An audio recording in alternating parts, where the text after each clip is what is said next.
Hello, this is Jane. This is my third video in a row. Um, the first two videos I did today are probably more positive in nature, um, and I tried to get my act together because I've talked about this guy many times before, and I will say that as far as views, I do get a little bit more when I talk to him about him. Some of it's been good; it's not always bad. Um, and there are people now that are actually coming out and saying some shit against him, which is good. But I have to talk about him again. After the after the transfer deadline stopped, he had the temerity. Of course, he said this before it actually stopped. He talked about when we got the new coach, the new keeper from Belgium, Lemons. He's like he was gutted that we got him over Martinez. Okay, that's fine. Okay, if you think that Martinez is the better goalkeeper, fine. But he doesn't never anymore. He doesn't. The last year or so, he just has this issue with Ineos and the Glazers, and he even turned the whole thing of the Glinios. So basically, he's equated everything that Ineos does is still related to what the Glazers do. The Glazers have no impact in the football side of operations. He's still upset that that Radcliffe went in there and just basically allowed them to stay on. That he didn't have enough money to pay off the entire club, and so they could still get their dividends and all that stuff. And he's still upset about all this, and that's all fine. You can be upset about what Glazers have done, but nobody can sit there and say that Ineos has not done good things here. They made decisions. They probably were a bit wrong with Ten Hag. Maybe they should have fired him. I don't know, but we won the FA Cup. I don't know if maybe Ineos was even in yet, but the point is that what we've actually done since then, I think it's been fairly decent. I think the last two transfer windows, I think we've done pretty well. We got rid of a lot of players off the wage book. Some of them are out there on loan, but we're not paying for them. We got a little bit of money back in from some of them. But right away, he goes to that, and then he just sits there and rants and rants and rants that the Ineos doesn't know what they're doing. And this is the same guy 3 or 4 years ago that said we need to get somebody come in and buy the club and run it correctly. Now, he won't sit there and say this is what they've done wrong. He might get upset that we didn't get a midfielder. He said stuff like this the other day. He's like, well, under Clunios or under the Glazers, we would have paid $100 million and got somebody in the midfield. And see, it would have been better under them. Even though the team financially is in a bad area, and now Ineos comes in and tries to change all that and get us to where we're in the black. We get rid of all these players off all the wage bill. We say we're going to do this. We're going to get players in at this. We're going to stick to this, 25 and under. Keep their salaries down. Still good players, and players that might actually get bigger and bigger and bigger that we might actually sell on. Now, it doesn't make us a selling club. It means that we have to just be more financially prudent when it comes to shit like this. But he just continually goes after the administration, the people that run the club. I don't know what the fucking his problem is about it. I mean, you think about the people that actually have left the club since Ineos has come in.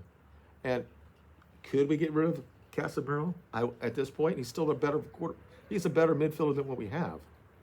He can't play the entire game, but he's still a good player. We just need a real good defended player by him. That's all we really need.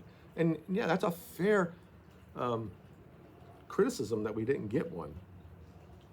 But maybe they have other ideas. And maybe they said at this point, at the financial side, this is about as much as we can do right now. It's for the last, I mean, especially the last 6 months, he's just been so negative against the people that are running the club. And the fact that his minions out there has over 2 million in his United Stand channel, and just sit there and say, Clunios this, and the Glazers this, and they don't know what they're doing about, and we're supposed to have all this and that. And I'm like, and then he said, you got to back the player. You got to back the player. Lemons. We have to back him. And then 6 seconds later, he's gutted by it, because Martinez is one of the top 3 goalkeepers in the Premiership. There is no metrics that says this. His metrics is the same as Onana. Oh, somebody I know just passed away. Wow. Life comes at you hard, man. A woman lived right next to us for a lot of years, actually. Wow. Anyway, got to finish this all out. That's fucked up, but she was getting up there in age, as we all are, unfortunately. I don't know how to respond to that now. Well, anyway, it just shows that football at this level, when somebody like a fan channel, somebody that's got all his money from being negative about his club for the last 10 years, has made so much money out of it, who has pushed such unbelievably anti-English sentiment, say that no, we shouldn't look like that. We have to be revolutionary. We have to look. I mean, guy forgets when he was growing up that his team was 80% white. He doesn't understand that that's how it was, and then he says that, oh, we gotta, if somebody was English, we're not gonna say anything bad about him, but if a foreigner does something wrong, I know I'm just kind of lost that I just got that notification, but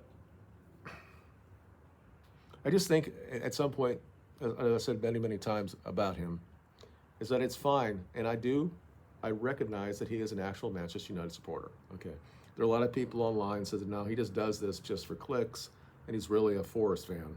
Okay, I don't think that's the case. I think he clearly is, and I think early in his career, I think that he was a normal person. That, his debate would you would do at a bar? You might say something like that, or a pub. But he's gotten so big, not just with United stands, but he has other stand things, and he does other things entertainment-wise, that he thinks that he could just be this way. And he's just not. At some point, I'm not saying that he's not that figurehead that he thinks he is. But the thing is, he does have this outreach. He does have this influence, especially online. And when you start sitting there and just saying things about a player before they even play, and I don't watch him as much anymore. But I said, let me see what he has to say when we signed him, because I knew he wanted Martinez. And I looked at that, and he's like, well, we have him now, but I'm gutted. You're gutted? Do you know better than anybody in the club about the position of playing goalkeeper? This guy's looked at as the top 5 young talents at that position. That's the thing we should be getting right now. We have two other goalkeepers that, as bad as they've been, these guys have played in Manchester United. They know what it means to be there. He doesn't have to come in right away. I would be kind of shocked, understanding Ruben. I don't think he's going to start against City. But he'll be the same guy that will go after him in a passive, aggressive way. I mean, if you actually listen to him when he talks about our players, when they do something, the word that he says about them, he is so negative. And there is none of those players go out there to do things that are detrimental to the team. You could be upset for a second, all right? Damn it, why did he do that? Why did he make that pass? But he goes on and on and on and on. And then he might go, but then after the game, he comes back and he talks about it over and over and over again. And then those minions that listen to him will press this all over social media and will say everything about a player, about one individual mistake that a player makes.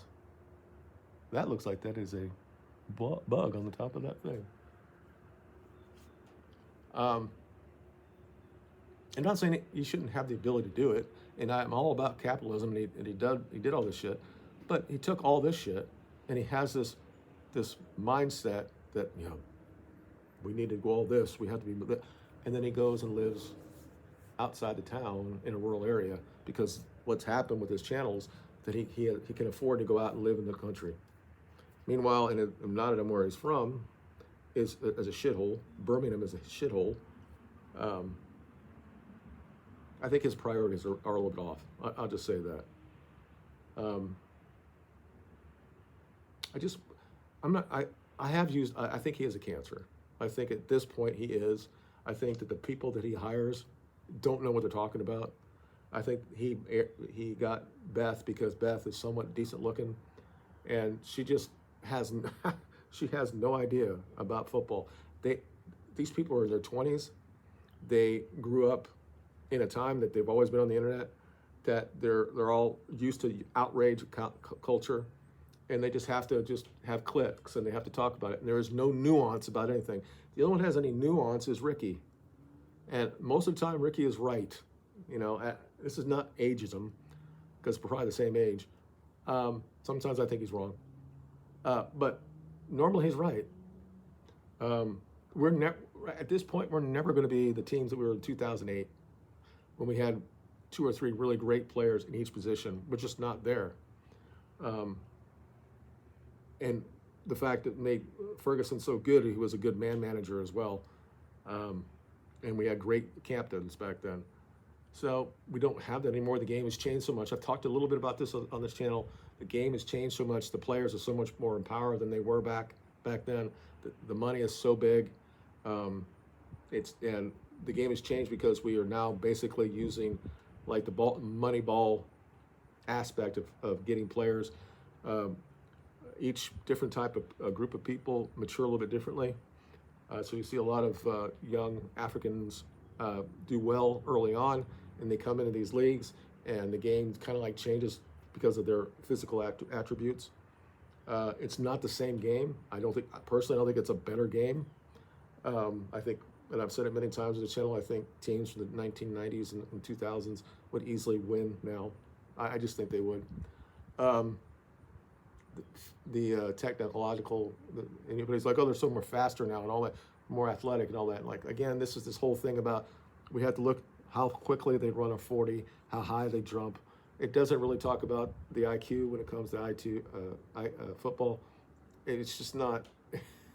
If it was you and me in there, maybe I would say that that's one thing. But when you got 10 on 10 and you got the goalkeeper 11 on 11, it's not always about pace. It can be. It could kill you, obviously. But anyway, I have nothing really more to say other than that. I think that he's gotten to a point where he thinks he's more than he really is. He's just a dude that used to be a cop, that is somewhat entertaining. He got a niche. He realized that the biggest fan base in world football is Manchester United, and he had a good system that worked. And then he blew up from it, and he went on and did good things. I think at some point he became. I don't know what's going on. I don't want to hope. Hopefully for him, there's nothing going on personally with him, but really the last 7 or 8 months he's become so negative. When Ineos has done a pretty good job, and I still, if he really believes about Manchester United and he's at that age group that he should, why would he ever want a Qatari to come back and actually take over the team? Why would you want a state-run take over English team? We got the right thing. We got to just move on from that and just back the manager and back the new goalkeeper. And don't even, at some point, just stop. You could say I have some issues with it. Maybe Martinez would have been a better thing. And he makes it sound like it's clear. It's clear that Martinez should have been the choice. But he doesn't watch Aston Villa every game. He doesn't. He doesn't. And it's so funny to me because the last time he played at Old Trafford, he got sent off. So he's a good goalkeeper. He's good against penalties. So was our new one. This guy could be the next David De Gea. We don't fucking know. Like I said before, our fan base is so fucking toxic. And a lot of it is because of him. And I hate to say it because, like I said, when he was about 40,000 subscribers, when I started watching him. And I was like, yeah, somebody's that passionate about the team and all that shit and get upset. Yeah. But it became bigger and bigger and bigger, and he got other parts that he was doing things. And he goes back and he's like, I have to do this. I have to show up. And the whole thing he does before he goes on there's other channels, and he does his clip thing where he goes like this. He's like, okay, I'm like, what are you doing? And why are you even having all the fucking things out front of it saying, Lamos is gay, question mark. You don't have to do it.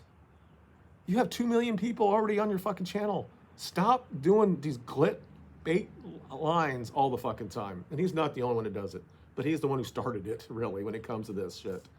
And he needs to stop doing that. And I'm saying you can't be passionate about supporting your team, but he's not anymore. He's always has to be on the other side of it. And when I say things like that, as a Manchester United fan, and the toxic fan base that we have, and it's just not English ones, it's all around the world, we probably don't deserve anything.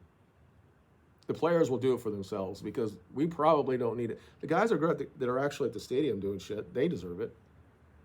Guys that are around that area that have always supported their parents been there for, they deserve any type of success. But the rest of us, no, we don't. When we get online and we say the shit about players, saying that if I was there, or we call people different things based on the flatness of their head, and that's okay because he happens to be a white English guy.